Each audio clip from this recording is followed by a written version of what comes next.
Cerdas berbagi, cerdas bersinergi, cerdas Alhamdulillahirabbil alamin wa bihi nasta'inu ala umuri dunya waddin wassalatu wassalamu ala rasulillah anbiya wal mursalin sayyidina wa habibina wa syafi'ina wa maulana Muhammadin wa ala binati sayyidatina Fatimah Zahra tapul kentek lekrek lagi kok. Alhamdulillahirabbil alamin wa bihi nasta'inu ala umuri dunya waddin wassalatu wassalamu ala rasulillah anbiya wal mursalin sayyidina wa habibina wa syafi'ina wa maulana Muhammadin wa ala binati sayyidatina Fatimah Zahra wa ala alihi wa sahbihi wa barik wa sallim.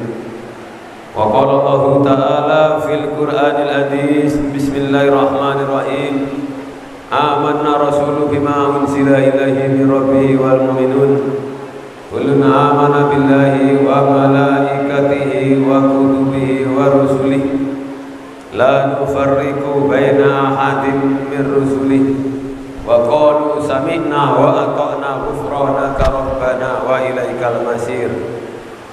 La yukallifullahu nafsan illa wus'aha laha ma kasabat wa 'alayha ma iktasabat. Amin. Rabbana la tu'akhidna in nasina aw akhtana. Rabbana wa la tahmil 'alaina isran kama hamaltahu 'alal ladzina min qablina ya Allah.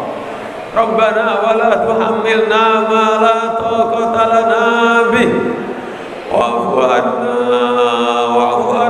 waghfir lana ya Allah wa'fu anna waghfir lana warhamna anta maulana fansurna 'alal qaumil kafirin. Rabbi zidni ilman warzuqni fahman. Rabbi zidni ilman warzuqni fahman. Rabbi ij'alni muqima sholati wa min dzurriyyati Rabbana taqabbal du'a. Rabbana hab lana min azwajina wa dzurriyyatina qurrata a'yun waj'al muttaqina imama. Rabbi hab li min as-solihin. Rabbi ishrah li sadri yassir amri wahlul 'uqdatam min lisani yafqahu qawli. Allahumma astur ummata sayyidina Muhammad ya Allah. Allahumma aslih ummata sayyidina Muhammad. Allahumma arfa ummata sayyidina Muhammad. Allahumma arzuq ummata sayyidina Muhammad. Allahumma jibur ummata sayyidina Muhammad. Allahumma afi ummata sayyidina Muhammad. Allahumma afqah ummata sayyidina Muhammad waj'alna Allahumma wa walidina wa walidikum wa auladana wa auladukum wa jami'il muslimin muslimat wal mu'minat al ahya'i minhum amwat. Allahumma jami'il qubur minal muslimin minat al ahya'i amwat. Rabbana atina fid dunya hasanah wa fil akhirati hasanah wa qina adzabannar. Wa sallallahu ala Muhammadin nabiyil Fatihah.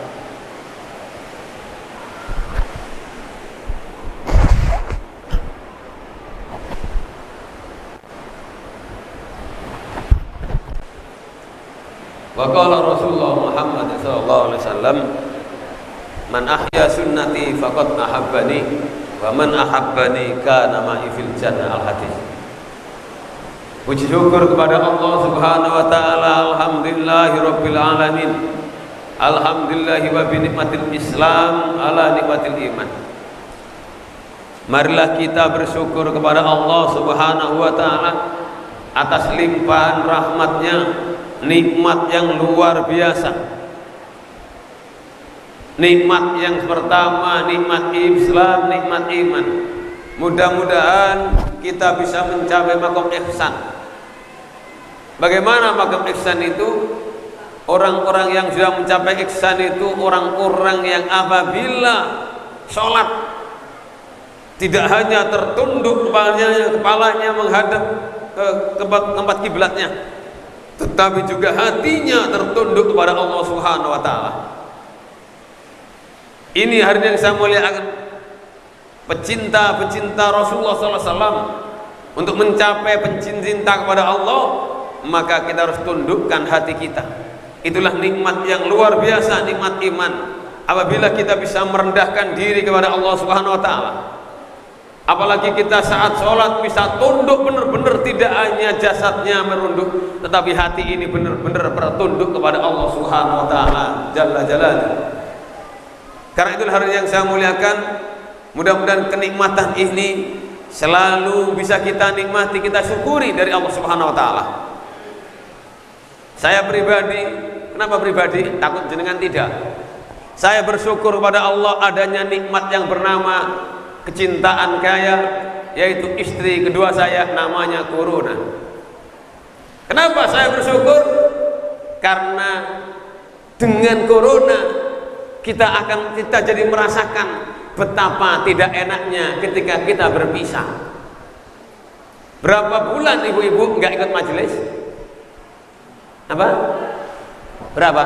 Berapa kali nggak ikut majelis? Di sini liburnya berapa bulan? Dua bulan nggak ada ya. Coba rasakan Bu, ketika nggak ada majelis, ibu-ibu paling nonton HP ya enggak? Kenapa saya nggak melihat ke sana? Ibu-ibu pakai masker lebih cantik tampaknya masalahnya. Jadi pakai masker lebih cantik. Jadi sampai sana aja, bapak-bapak jangan pakai masker. Hari ini yang saya muliakan, Allah itu karo kasih kenikmatan samar. Coba yang dulu ketika nggak ada corona, jual bakso di mana-mana laku. Oleh Allah diperingatkan bahwa jual bakso pun harus bersyukur kepadaku, kata Allah.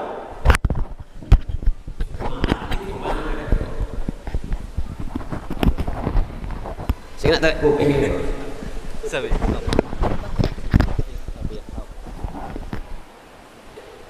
Orang jual di pasar nggak bisa jualan, ya enggak Bu ya? Supaya tahu bahwa bisa jualan itu kenikmatan dari Allah Subhanahu wa taala. Padahal Allah sudah mengingatkan, la in syakartum la azidannakum wa la in kafartum inna adzabi lasadid. Kalau kita mau bersyukur, Allah akan tambah. Tetapi kalau nggak bersyukur, akan diadab oleh Allah Subhanahu wa taala. Tapi adab itu bagi orang-orang mukmin adalah satu anugerah. Kenapa satu? Jadi kita tahu, oh ternyata nggak ada majlisan nggak enak. Jadi ya, sehingga tahu ternyata majlisan itu nih nikmat karena kita bisa berkumpul, berzikir, bersolawat. Apalagi ustadz ini, ustadz. Tadi bisi, ternyata ceramah itu enak. Kenapa? Kalau di Jakarta dapat amplop. Ya Umar nggak tahu gitu. Ya nggak Bu ya? Saya bilang lagi, makanya niru Gus Nur barang. Gus Nur mengaji di mana-mana nggak pakai amplop, biasa aja. Alhamdulillah Bu, saya itu nggak berhenti sama sekali, nggak pulang. Corona pesawat nggak ada, saya naik darat ke Bali, ke Banyuwangi, Jember, Lumajang, ke Malang, tetap jalan. Wonogiri yang bisa tempuh. Ketika pesawat mulai ada kira-kira 1 bulan, ya ada penerbangan. Saya terbang, saya pesawat pernah 5 orang kok. Saya kadang cari sombong saya, wah ini nyaltar pesawat ini, cuma 5 orang. Harinya saya muliakan.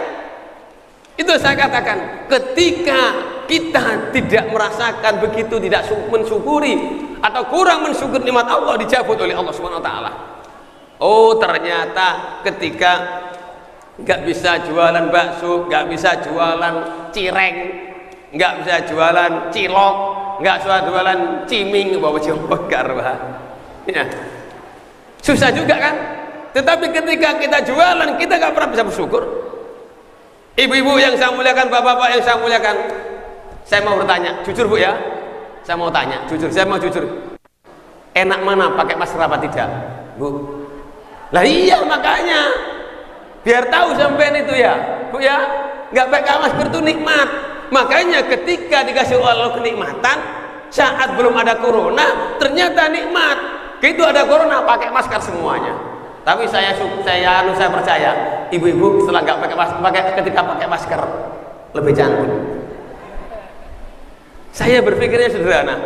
Oh ternyata pakai masker itu indah. Apalagi ibu-ibu semuanya tampak cantik.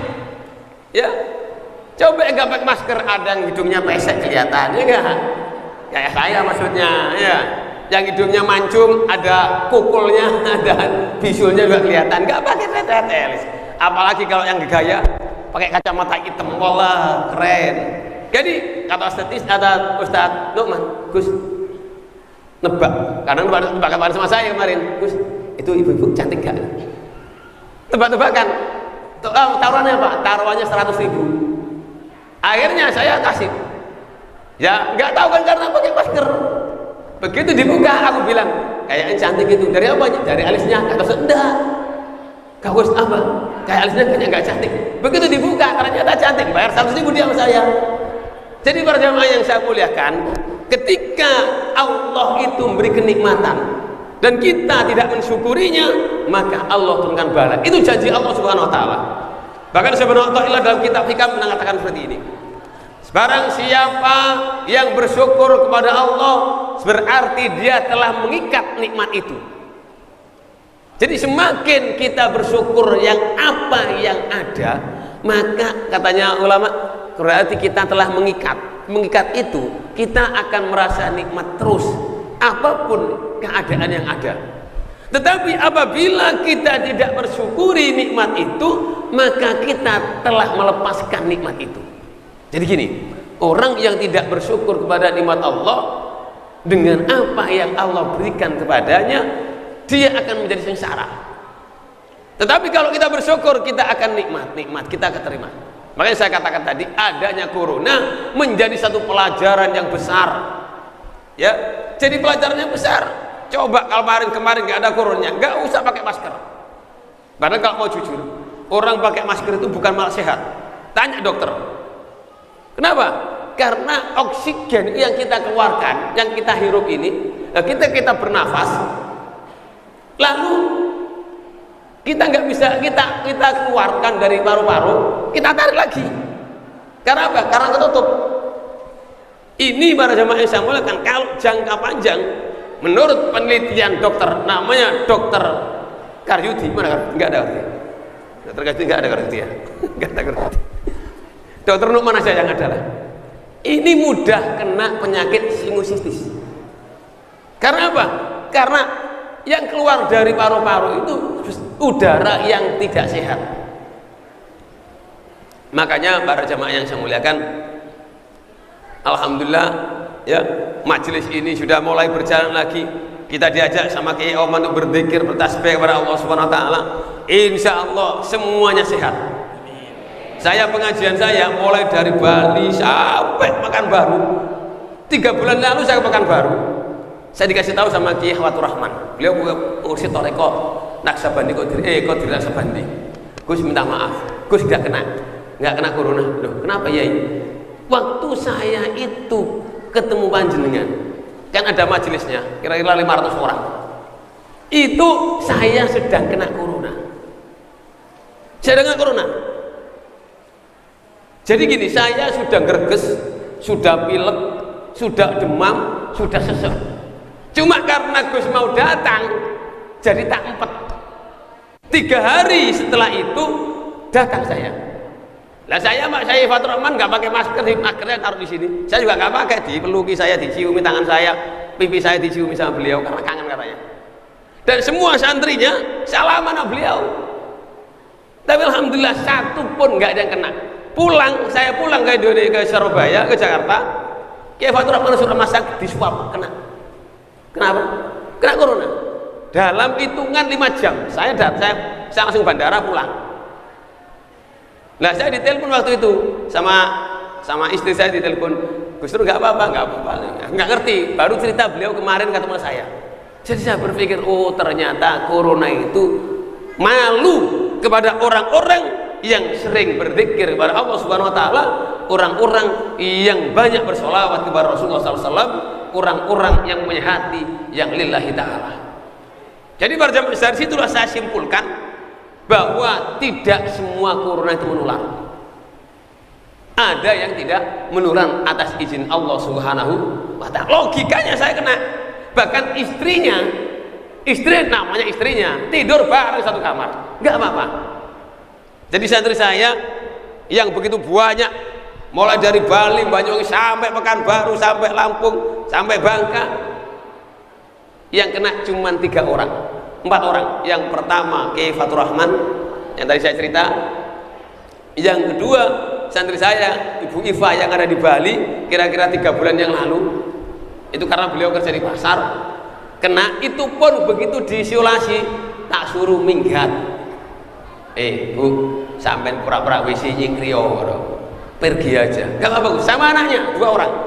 Jadi santri saya semuanya alhamdulillah yang kena 3 orang. Ya Fatur Rahman ditaruh di rumah sakit, di perumahan, di hotel. Lah ibu ini tak suruh melarikan diri, cuman 1 hari di karantina, kesempatan dia lolos, pulang sudah sampean selos di rumah, sampean banyak zikir, banyak sholawat, cuma bawang merah diiris 7, dikasih air panas, diminum selama 3 hari, tes lagi seanaknya. Cuma beliau ragu-ragu 4 hari, tes swab. Loh Bapak Ibu kan sudah kemarin itu ya? Iya Pak, saya udah agak mending nyoba tes swab lagi di rumah sakit, pindah rumah sakit, alhamdulillah lolos.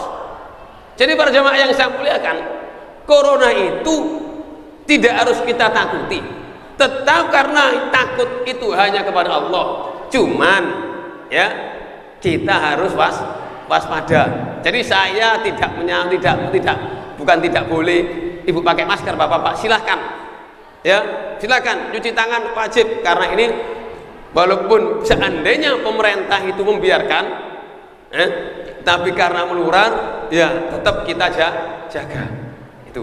Jadi bapak-bapak, ibu-ibu kalau keluar nanti tetap ke pasar tetap cuci tangan. Ya, sebenarnya para jamaah yang saya muliakan, untuk kebersihan itu sudah diajarkan Rasulullah SAW. Ibu-ibu, bapak-bapak kalau berangkat wudhu dulu. Karena apa? Saya baca dalam hadis, ketika seseorang itu tidak batal dari wudhunya, maka Allah menurunkan malaikat sibuk naik turun membawa rahmatnya, mengangkat dosanya. Ketika orang itu nggak wudhu, ketika orang itu nggak batal wudhu, berarti kan bersih. Jadi orang wudhu itu tidak hanya bersih lahirnya, tidak hanya bersih lakukannya dan tangannya, tapi juga dibersihkan oleh Allah hatinya. Hatinya dibersihkan oleh Allah Subhanahu wa taala. Dosa-dosanya dihapus. Begitu juga kalau sampai di rumah wudu lagi. Ini namanya kebersihan, bersih lahirnya, bersih batinnya. Orang Bapak Ibu yang Bapak saya muliakan, banyak orang sekarang ini karena uangnya banyak, rezeki melimpah, atau sekarang itu tidak seperti zaman dulu, nyari uang itu lebih gampang. Mau jual bakso, mau jual kois, apa aja bisa. Pokoknya yang penting mau kerja yang halal banyak. Sehingga dengan uang itu kebanyakan orang menganggap bisa tenang dengannya. Padahal nggak bisa. Tenang itu hanya bersama Allah, hanya bersama Rasulullah SAW. Tenang itu apabila kita banyak bernyebut nama Allah, apalagi kita wudhu, banyak bersolawat kepada Rasulullah SAW. Apalagi dalam keadaan suci, lebih barokah lagi. Hadirin yang saya muliakan, mungkin panjenengan sudah pernah dengar ceritanya Bilal bin Rabah. Bilal bin Rabah ini para jemaah yang saya muliakan selalu menjaga wudunya. Satu hari ketika Rasulullah SAW melihat masuk ke dalam surga, begitu Rasulullah sangat kagum dengan keindahan surganya Allah Subhanahu wa taala. Ketika itu ada suara terompah, klotak.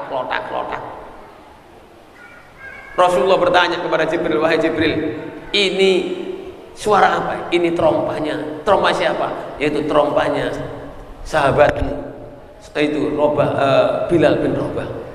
Setelah turun beberapa hari ketemu Bilal. Wahai Bilal, apa amalanmu sehingga Allah mengangkat derajatmu? Engkau masih di dunia, tapi terompahmu sudah di surganya Allah Subhanahu wa taala. Apa kata beliau? Saya ini ya Rasulullah, saya ini adalah engkau adalah keluarga orang tuaku ya Rasulullah. Ini sahabat, kecintaannya luar biasa. Engkau ini bapak dan ibuku ya Rasulullah. Engkau ini abi wa umi. Rasulullah itu sahabat itu kecintaannya dianggap Beliau mengatakan, engkau adalah ibuku dan juga engkau bapakku ya Rasulullah.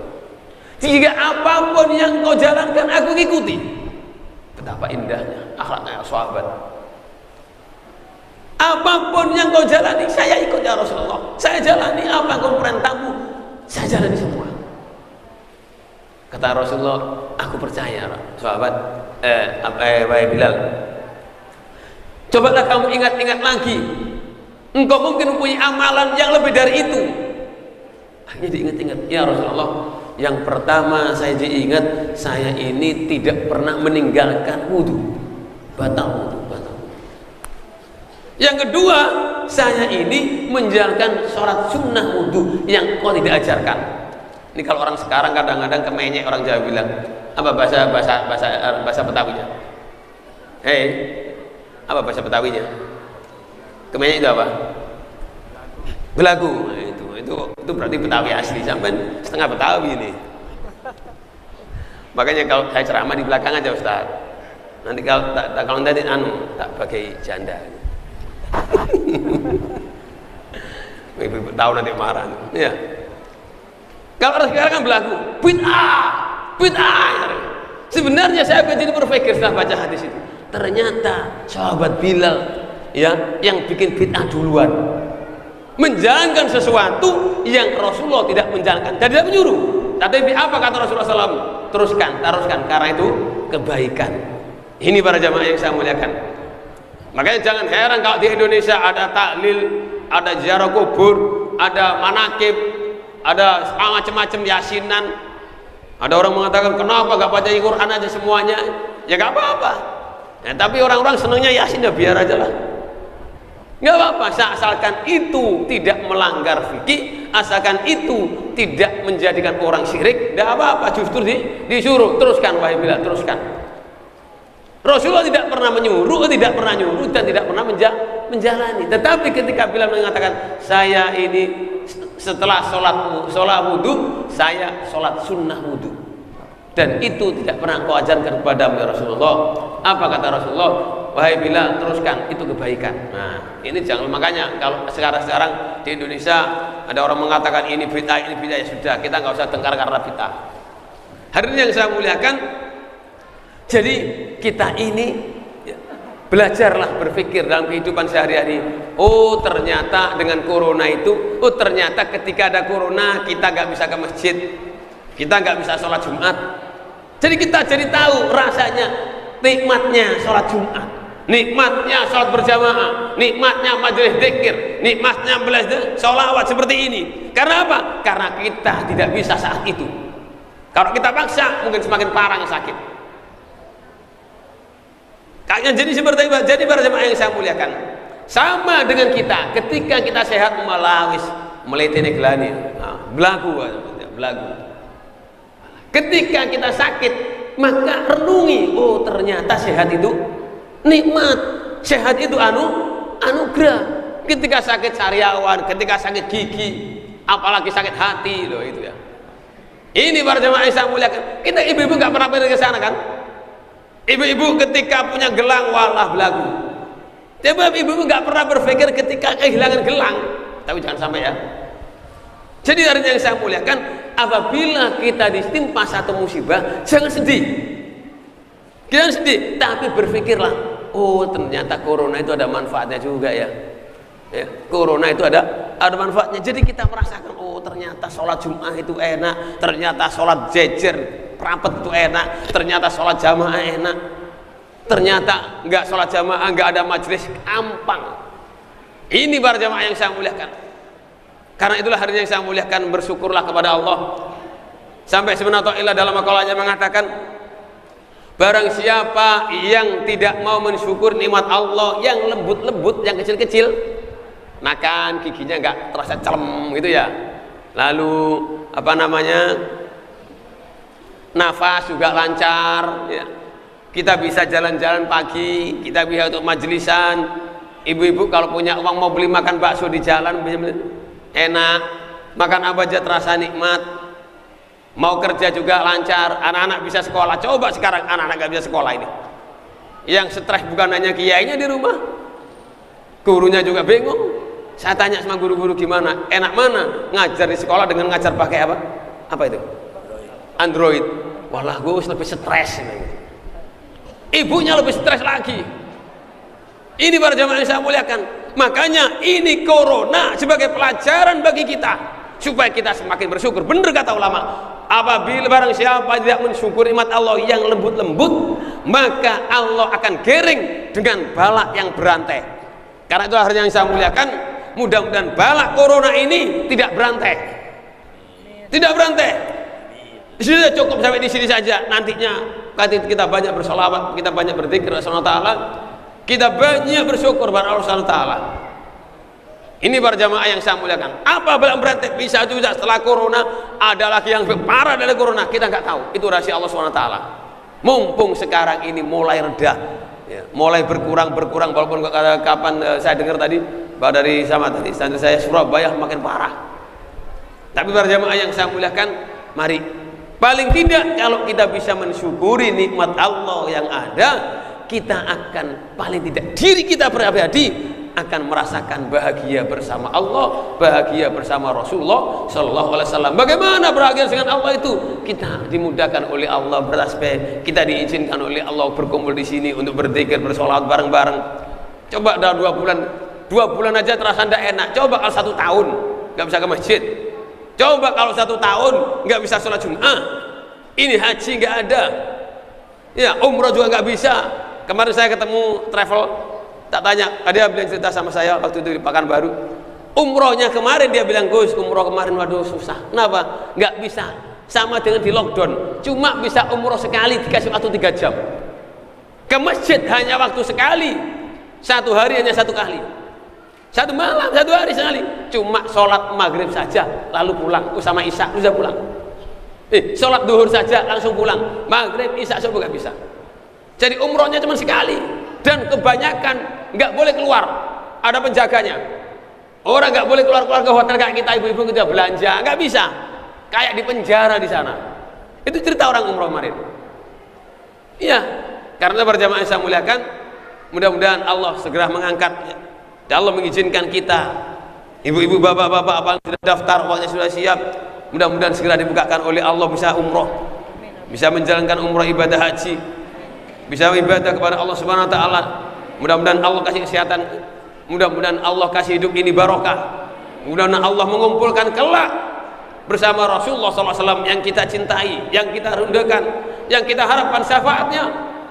Mudah-mudahan barokahnya, barokah majelis ini selalu mengalir kepada kita semuanya, wabil khusus kepada pondok pesantren Khairul Ummah yang beliau pimpin, yaitu Kiai Haji Uman Syaroni beserta anak-anaknya, mudah-mudahan anak yang soleh, anak-anaknya, keturunannya melanjutkan perjuangan bapaknya yaitu Kiai Usman Syaroni, dan juga para ustadznya dikasih barokah, rumah tangganya barokah, anak-anak turunnya barokah, dan pondok pesantren Khairul Ummah semakin berkembang, semakin bercabang, semakin beraja hingga ila yaumil qiyamah.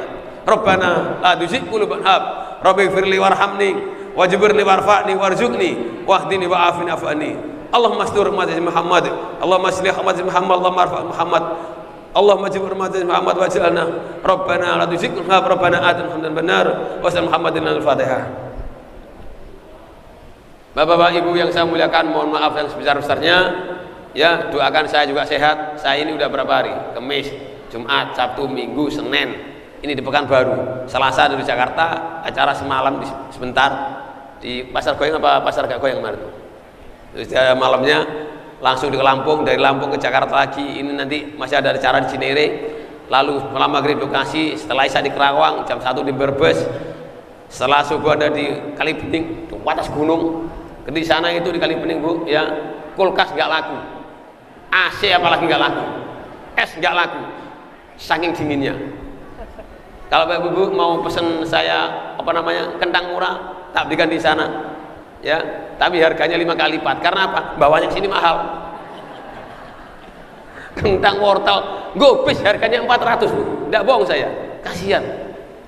Gobis harganya 400, apa itu kentang turun. Saya bilang, Bapak, nggak usah takut kentang turun, karena dimakan sendiri aja. Yang belenger. Alhamdulillah, ya, hari malam itu juga setelah dari Kalibening Saya langsung ngambil jalan pintas lewat hutan, gini. Sampai di Banjarnegara, maghrib ngaji di Banjarnegara, langsung ke Jakarta. Paginya, alhamdulillah, insya Allah, kangen istri sudah nunggu saya. Mau keren. Hari Kamis malam saya berangkat lagi. Tak bilang istri saya mau ikut enggak? Ya enggak ikut. Subuhnya di Lumajang, jam 9 sama jam 12 pas di Jember, setelah maghrib di Banyuwangi. Pulang lagi ke Surabaya.